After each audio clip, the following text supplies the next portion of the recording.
जय माता दी। आप सभी का नवरात्रि के 7वें दिन की कथा में एक बार फिर से बहुत बहुत स्वागत है। आज चैत्र नवरात्रि की सप्तमी तिथि है और सप्तमी तिथि को माँ भगवती के कालरात्रि रूप की पूजा की जाती है।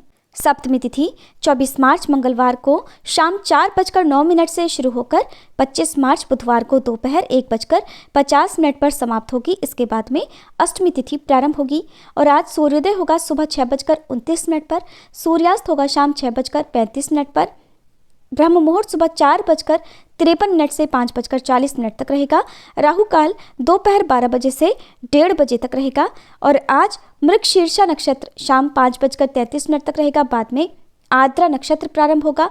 आयुष्मान योग सुबह 6:01 तक रहेगा। बाद में सौभाग्य योग प्रारंभ होगा और आज दोपहर 1:50 से लेकर देर रात 12:47 तक भद्रा काल भी रहेगा। भद्रा का वास स्वर्गलोक में रहेगा। आइए सुनते हैं माँ कालरात्रि की संपूर्ण कथा, श्री दुर्गा चालीसा पाठ और क्षमा याचना।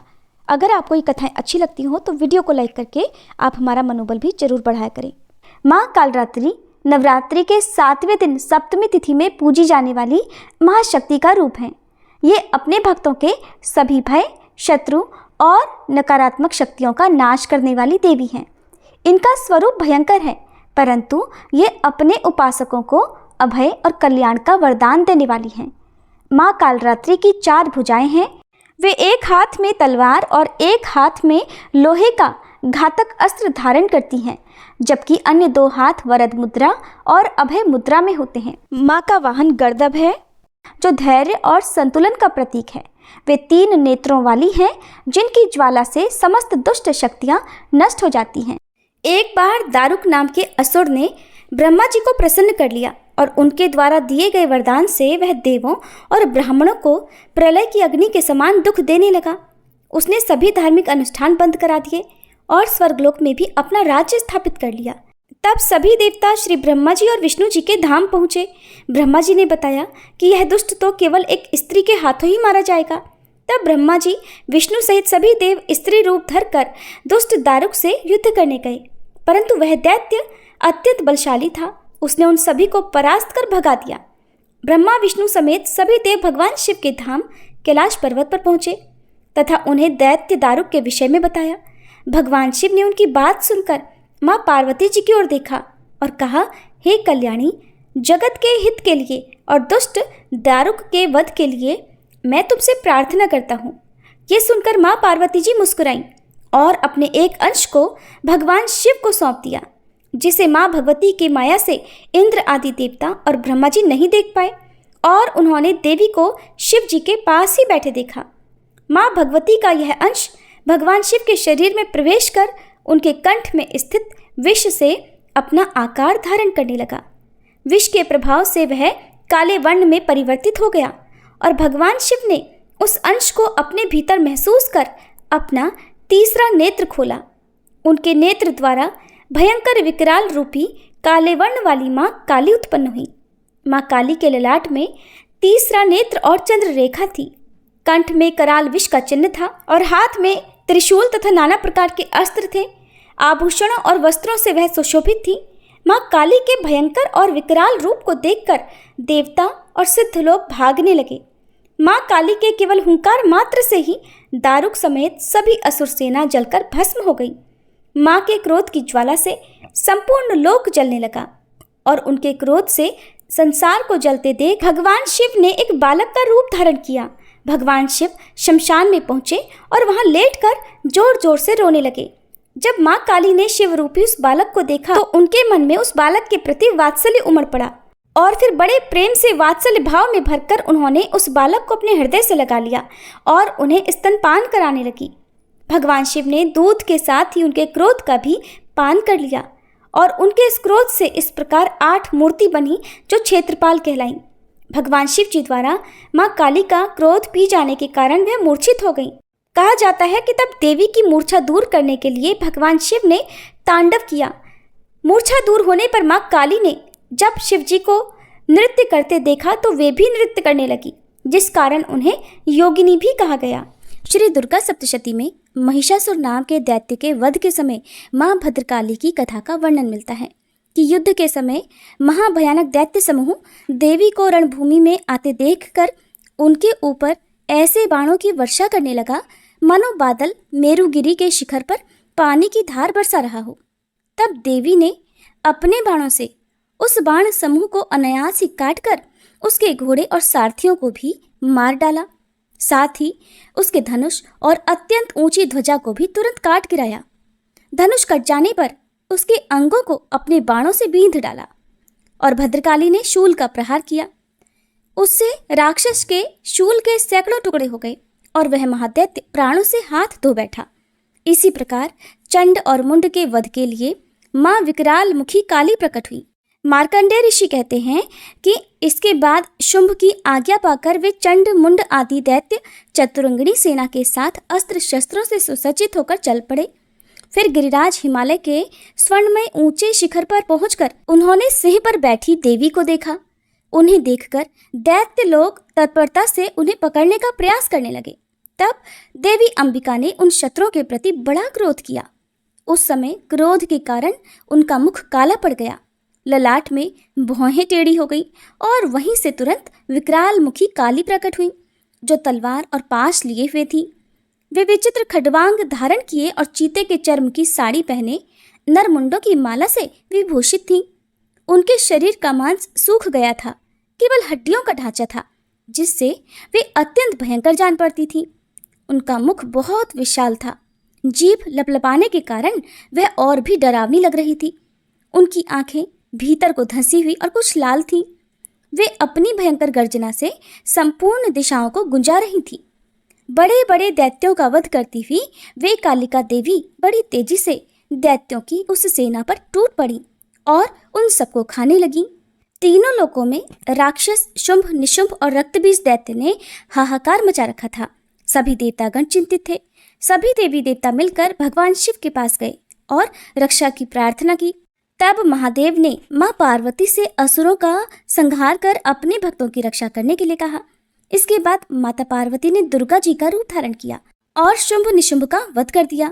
अब देवी के सामने असली चुनौती राक्षस रक्तबीज ने पेश की। जैसे ही मां दुर्गा रक्तबीज को मारती और उसके खून की बूंदें धरती पर गिरती, वैसे ही उसके ही जैसे लाखों रक्तबीज पैदा हो जाते, जिससे माता क्रोधित हो गई।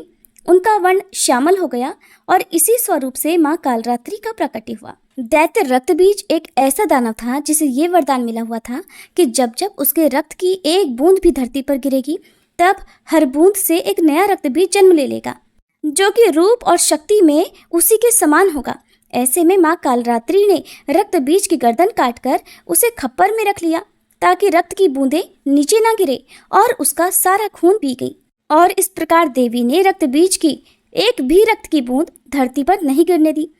रक्तबीज दैत्य के रक्त से उत्पन्न हुए जितने भी रक्तबीज थे, वे सब मां की जिह्वा पर उत्पन्न होते गए और मां उन सब को भक्षण करती गई। इसके बाद देवी ने रक्तबीज को, जिसका रक्त चामुंडा ने पी लिया था, वज्र, बाण, खड्ग तथा रिष्टि आदि से मार डाला। राजन, इस प्रकार शस्त्रों के समुदाय से आहत और रक्तहीन हुआ वह महादैत्य रक्तबीज पृथ्वी पर गिर पड़ा, जिससे देवताओं को अपार हर्ष हुआ और मातृगण उन असुरों के रक्तपान के मद से उद्धत सा होकर नृत्य करने लगे। महादैत्य रक्तबीज का रक्तपान करने के कारण मां काली का नाम रक्तदंतिका भी पड़ गया। एक बार एक गांव के किनारे एक छोटी सी कुटिया में सरस्वती नाम की एक स्त्री रहती थी। उसका पति सालों पहले चल बसा था और वह अकेले ही अपना जीवन गुजार रही थी। चारों ओर उसे केवल अंधेरा और डर दिखाई देता। रात को ऐसा लगता मानो कोई अदृश्य शक्ति उसके पीछे घूम रही है और वह अक्सर अपने बच्चों को कहती कि बेटा, रात को बाहर मत निकलना, अंधेरे में भूत प्रेत घूमते हैं। गांव वाले उसका मजाक उड़ाते, लेकिन भीतर ही भीतर सरस्वती भय और अकेलेपन में डूबी रहती। एक दिन उसकी पड़ोसन ने कहा, अरे बहन, डर में जीते जीते तू और भी बीमार हो जाएगी। क्यों ना माँ काली के मंदिर जाकर दीप जलाए। सुना है माँ का नाम जपने से डर भाग जाता है। सरस्वती हिचकिचाई। उसे लगा, क्या सचमुच कोई देवी मेरे इस डर को दूर कर सकती है? फिर भी वह लोगों की बातों पर विश्वास करके मंदिर पहुंची। रात का समय था। मंदिर में केवल एक दिया टिमटिमा रहा था। मूर्ति के सामने माँ काली का भयानक रूप, गर्दन में खोपड़ियों की माला, हाथों में अस्त्र शस्त्र, देखकर सरस्वती घबरा गई। माँ को देखते ही सरस्वती मन ही मन कहने लगी, हाय, ये कैसी भयंकर माता है, मैं तो और भी डर गई। और उसी समय मंदिर के पुजारी जी ने आकर कहा, बेटी, जो तू देख रही है वो डर नहीं, बल्कि तेरे अज्ञान का पर्दा है। माँ का रौद्र रूप उनके भक्तों की रक्षा के लिए है। तू डर मत और उनके चरणों में अपना सिर रख दे। कांपते हाथों से सरस्वती ने माँ के चरण पकड़े और तभी जैसे एक अद्भुत घटना घट गई। मूर्ति की आंखों से तेज प्रकाश निकला और पूरा मंदिर जगमग हो उठा। सरस्वती को महसूस हुआ माँ काली उसकी पीठ पर हाथ फेर रही हैं। एक कोमल किंतु दृढ़ वाणी उसके कानों में गूंजी। ये थी माँ काली की वाणी। माँ कह रही थी, बेटी, तू जिस अंधेरे में डर रही थी वह बाहर का नहीं, बल्कि तेरे खुद के मन का अंधेरा था।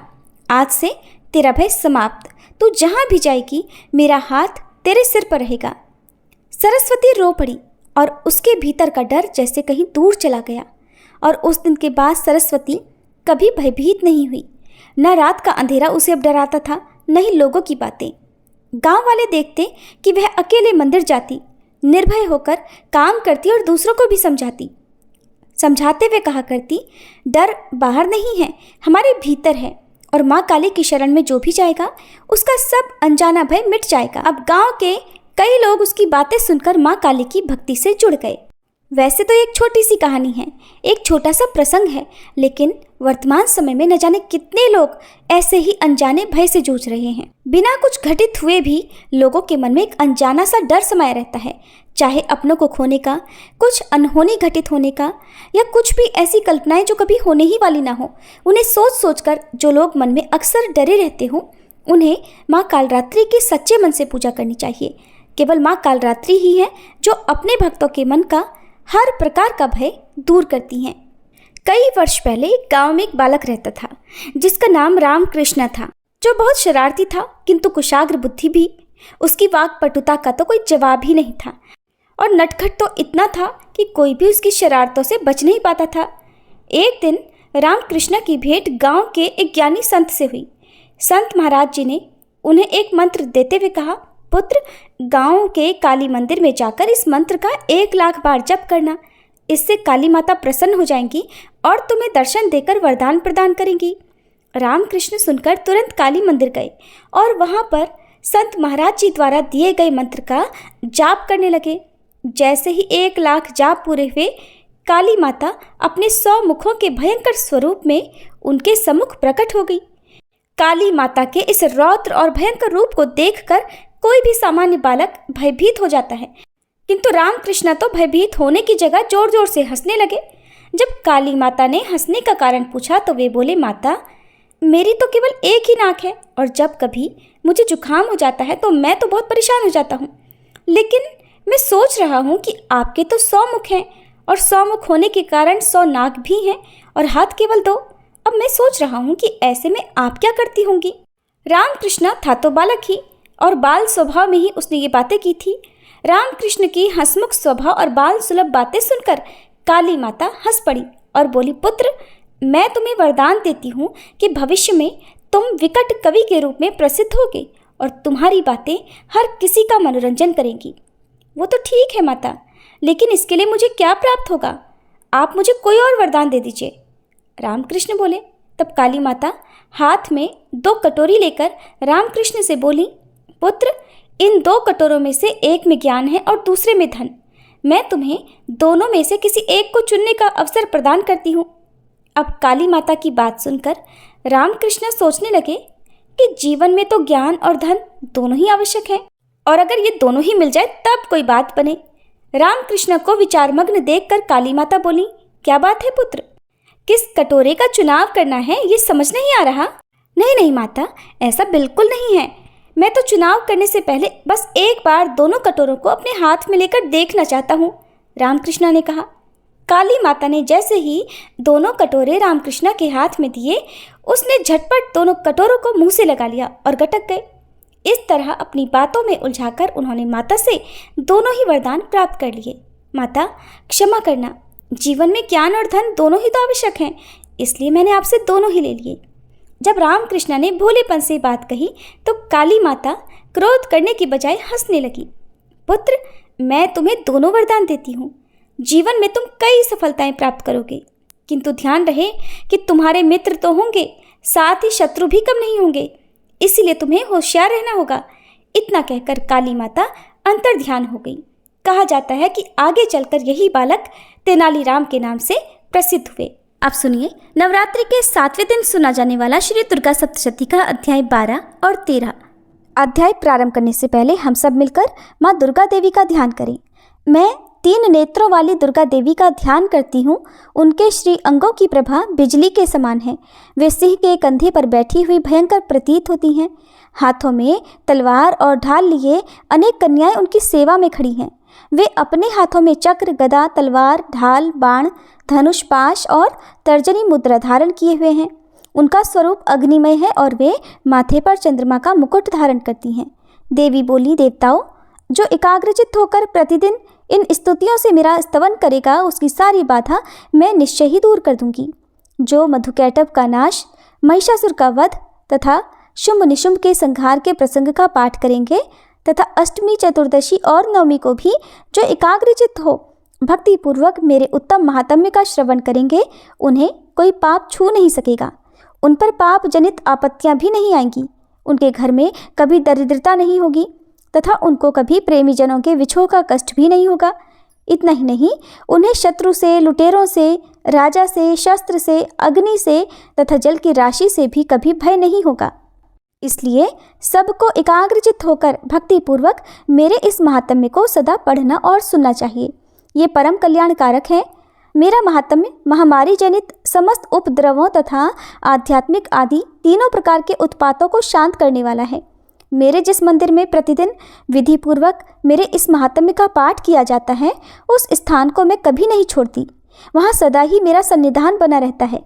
बलिदान, पूजा, होम तथा महोत्सव के अवसरों पर मेरे इस चरित्र का पूरा पाठ और श्रवण करना चाहिए। ऐसा करने पर मनुष्य विधि को जानकर या बिना जाने भी मेरे लिए जो बलि, पूजा या होम आदि करेगा, उसे मैं बड़ी प्रसन्नता के साथ ग्रहण करूंगी।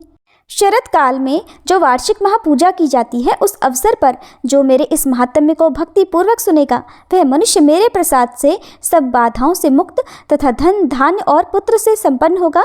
इसमें तनिक भी संदेह नहीं। मेरे इस महात्म्य, मेरे प्रादुर्भाव की सुंदर कथाएं तथा युद्ध में किए हुए मेरे पराक्रम सुनने से मनुष्य निर्भय हो जाता है। मेरे महात्म्य का श्रवण करने वाले पुरुषों के शत्रु नष्ट हो जाते हैं, उन्हें कल्याण की प्राप्ति होती है तथा उनका कुल भी आनंदित रहता है। सर्वत्र शांति कर्म में बुरे स्वप्न दिखाई देने पर तथा ग्रह जनित भयंकर पीड़ा उपस्थित होने पर मेरा महात्म्य श्रवण करना चाहिए।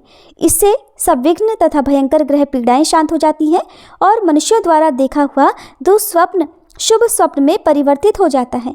बाल ग्रहों से आक्रांत हुए बालकों के लिए ये महात्म्य शांतिकारक है तथा मनुष्यों के संगठन में फूट होने पर ये अच्छी प्रकार मित्रता कराने वाला होता है। ये महात्म्य समस्त दुराचारियों के बल का नाश करने वाला है। इसके पाठ मात्र से राक्षसों, भूतों और पिशाचों का नाश हो जाता है। मेरा ये सब महात्म्य मेरे सामीप्य की प्राप्ति कराने वाला है। पशु, पुष्प, अर्घ्य, धूप, दीप, गंध आदि उत्तम सामग्रियों द्वारा पूजन करने से, ब्राह्मणों को भोजन कराने से, होम करने से, प्रतिदिन अभिषेक करने से, नाना प्रकार के अन्य भोगों का अर्पण करने से तथा दान देने आदि से 1 वर्ष तक जो मेरी आराधना की जाती है और उससे मुझे जितनी प्रसन्नता होती है, उतनी प्रसन्नता मेरे इस उत्तम चरित्र का एक बार श्रवण करने मात्र से हो जाती है। ये महात्म्य श्रवण करने पर पापों को हर लेता है और आरोग्य प्रदान करता है। मेरे प्रादुर्भाव का कीर्तन समस्त भूतों से रक्षा करता है तथा मेरा युद्ध विषयक चरित्र दुष्ट दैत्यों का संहार करने वाला है। इसके श्रवण करने पर मनुष्यों को शत्रु का भय नहीं रहता। देवताओं, तुमने और ब्रह्मऋषियों ने जो मेरी स्तुतियाँ की हैं तथा ब्रह्मा जी ने जो स्तुतियाँ की हैं, वे सभी कल्याणमयी बुद्धि प्रदान करती हैं। वन में, सूने मार्ग में या फिर दावानल से घिर जाने पर, निर्जन स्थान में, लुटेरों के दाव में पड़ जाने पर या शत्रुओं से पकड़े जाने पर, अथवा जंगल में सिंह, व्याघ्र या जंगली हाथियों के पीछा करने पर, कुपित राजा के आदेश से वध या बंधन के स्थान में ले जाए जाने पर, अथवा महासागर में नाव पर बैठने के बाद भारी तूफान से नाव के डगमगाने पर और अत्यंत भयंकर युद्ध में शस्त्रों का प्रहार होने पर अथवा वेदना से पीड़ित होने पर, किंबहुना सभी भयानक बाधाओं के उपस्थित होने पर जो मेरे इस चरित्र का स्मरण करता है वह मनुष्य संकट से मुक्त हो जाता है। मेरे प्रभाव से सिंह आदि हिंसक जंतु नष्ट हो जाते हैं तथा लुटेरे और शत्रु भी मेरे चरित्र का स्मरण करने वाले पुरुष से दूर भागते हैं। मार्कंडेय ऋषि कहते हैं, ऐसा कहकर प्रचंड पराक्रम वाली भगवती चंडिका सब देवताओं के देखते देखते वहीं अंतर्ध्यान हो गई। फिर समस्त देवता भी शत्रुओं के मारे जाने से निर्भय होकर पहले की तरह यज्ञ भाग का उपभोग करते हुए अपने अपने अधिकार का पालन करने लगे। संसार का विध्वंस करने वाले महाभयंकर अतुल पराक्रमी देव शत्रु शुंभ तथा महाबली निशुंभ के युद्ध में देवी द्वारा मारे जाने पर शेष दैत्य पाताल लोक में चले आए। राजन, इस प्रकार भगवती अंबिका देवी नित्य होती हुई भी पुनः पुनः प्रकट होकर जगत की रक्षा करती हैं। वे ही इस विश्व को मोहित करती हैं और वे ही इस जगत को जन्म देती हैं और वे ही प्रार्थना करने पर संतुष्ट होकर विज्ञान एवं समृद्धि प्रदान करती हैं। राजन, महाप्रलय के समय महामारी का स्वरूप धारण करने वाली वे महाकाली ही इस समस्त ब्रह्मांड में व्याप्त हैं। वे ही समय समय पर महामारी होती और वो ही स्वयं अजन्मा होती हुई भी सृष्टि के रूप में प्रकट होती हैं। वे सनातनी देवी ही समयानुसार संपूर्ण भूतों की रक्षा करती हैं। मनुष्यों के अभ्युदय के समय में वे ही घर में लक्ष्मी के रूप में स्थित होकर उन्नति प्रदान करती हैं और वे ही अभाव के समय दरिद्रता बनकर विनाश का कारण होती हैं। पुष्प, धूप और गंध आदि से पूजन करके उनकी स्तुति करने पर वे धन, पुत्र, धार्मिक बुद्धि तथा उत्तम गति प्रदान करती हैं। जय माता दी। इस प्रकार श्री मार्कंडेय पुराण में सावर्णिक मनवंतर की कथा के अंतर्गत देवी महात्म्य में फल स्तुति नामक 12वां अध्याय पूर्ण हुआ। अब सुनिए 13वां अध्याय। और श्री दुर्गा सप्तशती के 13वें अध्याय में राजा सुरथ और वैश्य को देवी के वरदान का वर्णन किया गया है। अध्याय प्रारंभ करने से पहले हम सब माँ दुर्गा का ध्यान करें, जो उदय काल के सूर्य मंडल की सी कांति धारण करने वाली हैं, जिनकी 4 भुजाएं और 3 नेत्र हैं तथा जो अपने हाथों में 5 अंकुश, वर एवं अभय की मुद्रा धारण किए रहती हैं, उन शिवा देवी का मैं ध्यान करती हूँ। मार्कंडेय ऋषि कहते हैं, राजन, इस प्रकार मैंने तुमसे देवी के उत्तम महात्म्य का वर्णन किया। जो इस जगत को धारण करती हैं, उन देवी का ऐसा ही प्रभाव है। वे ही विद्या उत्पन्न करती हैं। भगवान विष्णु की माया स्वरूपा उन भगवती के द्वारा ही तुम, ये वैश्य तथा अन्यान्य विवेकी जन मोहित होते हैं, मोहित हुए हैं और आगे भी मोहित होंगे। महाराज, तुम उन्हीं परमेश्वरी की शरण में जाओ। आराधना करने पर वे मनुष्यों को भोग, स्वर्ग तथा मोक्ष प्रदान करती हैं। मार्कंडेय जी कहते हैं, मेधा मुनि के ये वचन सुनकर राजा सुरथ ने उत्तम व्रत का पालन करने वाले उन महाभाग महर्षि को प्रणाम किया। वे अत्यंत ममता और राज्यापहरण से बहुत खिन्न हो चुके थे। महामुने इसलिए विरक्त होकर वे राजा तथा वैश्य तत्काल तपस्या को चले गए और वे जगदम्बा के दर्शन के लिए नदी के तट पर रहकर तपस्या करने लगे। वे वैश्य उत्तम देवी सूक्त का जप करते हुए तपस्या में प्रवृत्त हुए। वे दोनों नदी के तट पर देवी की मिट्टी की मूर्ति बनाकर पुष्प, धूप और हवन आदि के द्वारा उनकी आराधना करने लगे। उन्होंने पहले तो धीरे धीरे आहार को कम किया, फिर बिल्कुल निराहार रहकर देवी में ही मन लगाए एकाग्रता पूर्वक उनका चिंतन आरंभ किया। वे दोनों अपने शरीर के रक्त से प्रोक्षित बलि देते हुए लगातार 3 वर्ष तक संयम पूर्वक आराधना करते रहे। इस पर प्रसन्न होकर जगत को धारण करने वाली चंडिका देवी ने प्रत्यक्ष दर्शन देकर कहा। देवी बोली, राजन तथा अपने कुल को आनंदित करने वाले वैश्य, तुम लोग जिस वस्तु की अभिलाषा रखते हो वो मुझसे मांगो। मैं संतुष्ट हूँ, इसलिए तुम्हें वह सब कुछ दूंगी। मार्कंडेय जी कहते हैं, तब राजा ने दूसरे जन्म में नष्ट न होने वाला राज्य मांगा तथा इस जन्म में भी शत्रुओं की सेना को बलपूर्वक नष्ट करके पुनः अपना राज्य प्राप्त कर लेने का वरदान मांगा।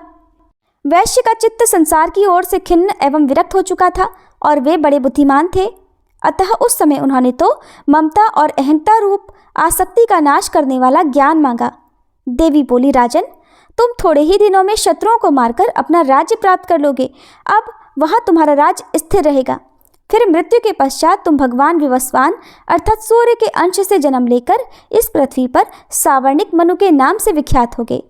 वैश्वर्य, तुमने भी जिस वर को मुझसे प्राप्त करने की इच्छा की है उसे देती हूँ। तुम्हें मोक्ष के लिए ज्ञान प्राप्त होगा।